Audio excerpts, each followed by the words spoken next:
Hey friends, I hope you're having an amazing day. And if you're not, I'm going to make it amazing for you. Now I want to share with you a little process that I use when I do some creative visualization. Now creative visualization is simply taking an idea, a goal, or something you want to achieve, and imagining, visualizing that you already are in possession of that experience, that amount of money, that home, that car, that relationship, that body that you might want. And here's a simple way to do it. There are a variety of different ways to do creative visualization. But when I do it in one of two ways. The first way is called in the first person, meaning I'm visualizing as me.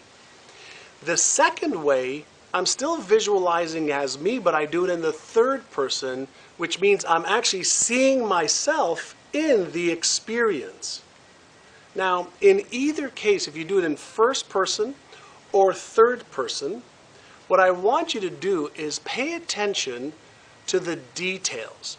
What do I mean by that? So let's say you want to own a new car that you don't yet have.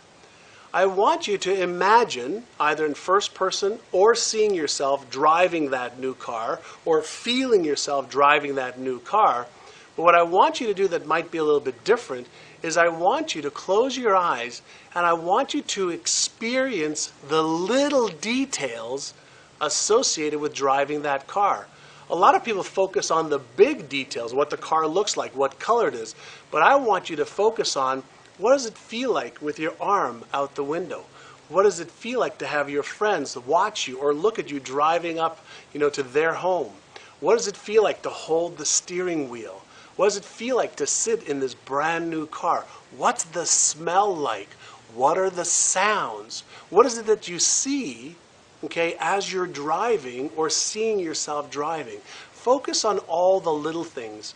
And some people tell me that they can't visualize or they have a hard time visualizing. And what I share with them is, as a kid, we did this naturally. By the time we're in our 30s, most of our creative neurons have basically died off. And so a little bit of practice will help. So how can you practice? Well, you can practice by taking your hand, looking at it, closing your eyes, and seeing if you can see a picture of your hand. Then doing it again, closing your eyes, and doing this over and over again.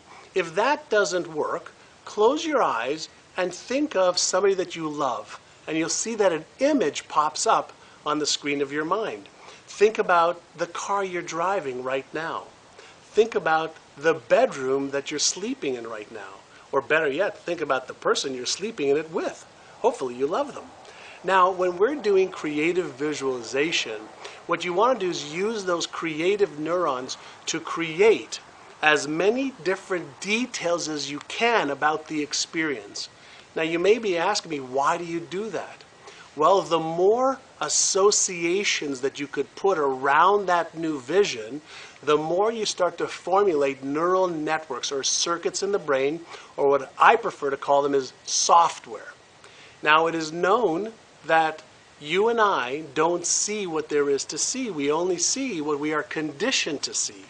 And so when you could start to do creative visualization and you start to see yourself in that new car, in that new relationship, having the money that you want to have, the physique that you want to have, whatever it is that you want, and you can start repeating that over and over and over again with all the little details, you now start to create a little roadmap, neurological roadmap, that over a period of a week, 3 weeks, 6 weeks, 12 weeks, you create these new patterns in your brain.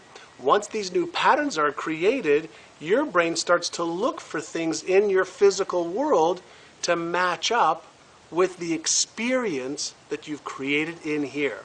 So the old adage or the old saying that I'll believe it when I see it is wrong.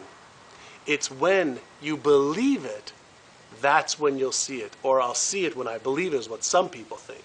So you have to see it in here first.